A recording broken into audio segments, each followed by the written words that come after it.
Salut et bienvenue sur ma chaîne d'analyse technique. On va parler bien évidemment du Bitcoin qui a breakout vers le haut. On ira voir aussi l'Ethereum et 2-3 altcoins. Je vais vous montrer le scénario qui peut vraiment arriver sur le Bitcoin avec le halving qui arrive bientôt. Donc je pense qu'on va sans doute avoir un buy the rumor, sell the news. Et à partir du moment où le halving arrivera, on risque de faire du coup à mon avis une petite chute. Et assez à ce moment-là, j'espère qu'on viendra récupérer les zones pour potentiellement trouver un magnifique long. Enfin bref, j'espère que cette vidéo vous plaira. On est parti.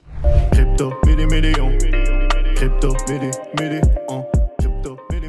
Alors, si on regarde sur le Bitcoin, on avait la borne basse, la borne haute. Je vous avais dit qu'on était vraiment dans une zone de compression. On a eu le breakout vers le haut, donc je pense que maintenant on va pouvoir monter un petit peu plus haut. Pour moi, on a bien évidemment donc l'ATH ici à venir récupérer. On est déjà venu récupérer les derniers plus hauts qui étaient ici, donc ça veut dire qu'on a certaines liquidités qui ont été prises. Pour moi, on a toujours les liquidités ici et on a le halving qui va arriver ici dans une dizaine de jours. Donc, ce qui peut largement arriver maintenant, c'est que le Bitcoin pump avec ce halving. Pourquoi pas faire ici, allez, un petit retest. On continue à pumper, on nous fasse un nouveau plus haut, un nouvel ATH. Tout le monde est bullish avec le halving et qu'ensuite on corrige et qu'on vienne en fait récupérer ce qu'on a laissé ici en dessous. On latéralise un petit peu et ensuite après ce qui pourrait être vraiment intéressant c'est qu'on reparte de plus belle et là on vienne vraiment péter les 100 000 voire beaucoup plus haut avec le halving, les ETF etc. Donc ça c'est un peu mon plan actuel. Personnellement moi je veux essayer de rentrer sur ces niveaux là.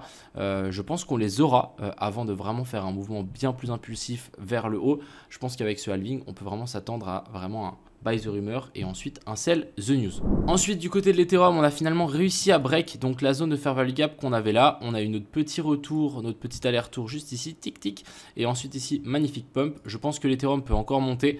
On a une super zone d'equal high à venir récupérer, donc je pense que ça viendra et ça sera clean.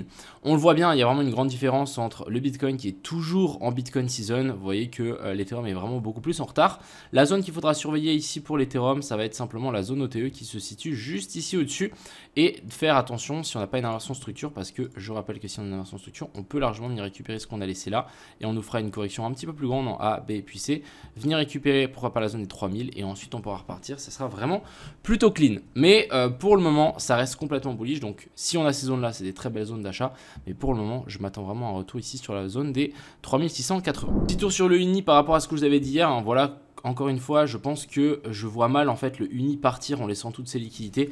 À un moment ou à un autre, on viendra les récupérer. Donc, c'est pour ça que je reste encore assez méfiant sur le marché actuel. On vient juste chercher la zone de fair value gap. Je ferai vraiment attention parce qu'en fait, les zones qui sont intéressantes sont juste ici en dessous. Et du coup, on est en train de rebondir sur une zone entre deux et du coup long là c'est compliqué parce qu'on mettrait son stop loss juste ici en dessous et du coup si on viendrait les récupérer on se ferait prendre notre stop loss. Même chose ici aussi un petit peu sur le AVAX, vous voyez que on est en train de rebondir mais la zone OTE se situe juste ici en dessous. Donc c'est pour ça personnellement moi je préfère attendre. On peut toujours faire un potentiel retest sur ces plus hauts et ensuite venir récupérer plus bas. N'oubliez pas que si vous avez du AVAX, ne vendez pas votre AVAX pour essayer d'en racheter plus bas mais plutôt holdez-le et si jamais vous voulez en racheter et qu'on redescende dans cette zone là, donc entre la zone des 42 et la zone des 36, ça pourrait être une excellente zone d'achat. Ici on a le Arbitrum qui est venu faire quelque chose d'assez intéressant. On n'est pas venu récupérer la zone ici d'OTE. Par contre ce qu'on est venu récupérer c'est la zone de fair value gap qu'on avait laissé là juste en monthly. Et du coup on a fait un super rebond. Donc est-ce que ça c'est le genre de truc qui suffit? Je pense que oui. Maintenant à voir si on a une inversion structure. On a une petite inversion structure ici sur le Arbitrum. Donc là on pourrait potentiellement avoir un bottom. Même si on n'est pas encore forcément venu récupérer la zone OTE. Après c'est vrai que si on vient chercher la zone OTE c'est toujours mieux que simplement là. Et qu'on front run simplement cette zone là. Donc je pense qu'on peut potentiellement y revenir plus tard. Mais assez intéressant à noter. Moi aussi c'est un petit peu comme le sol. Depuis qu'on a fait cette inversion structure ici en low time frame. Je m'attends de nouveau en fait un retour sous ces plus bas là, venir récupérer ces liquidités, les zones de fair value gap et ensuite je pense qu'on pourra avoir un truc assez intéressant. Donc long ici pour essayer de target les plus hauts. Pour moi ça reste risqué. Petit tour ici aussi sur le RNDR. Donc on est venu récupérer les liquidités qu'on avait laissées là. On est venu chercher la zone de fair value gap en daily. Par contre on n'est pas venu chercher la zone OTE ni les zones de fair value gap qu'on avait beaucoup plus bas. Donc encore une fois personnellement moi je vais patienter qu'on vienne les récupérer. Pour le moment on n'a pas forcément d'inversion structure. On peut en avoir une à la fin de la clôture mais pour le moment c'est pas encore le cas. Donc je préfère patienter pour racheter du RNDR. Je pense qu'on peut l'avoir un poil plus bas.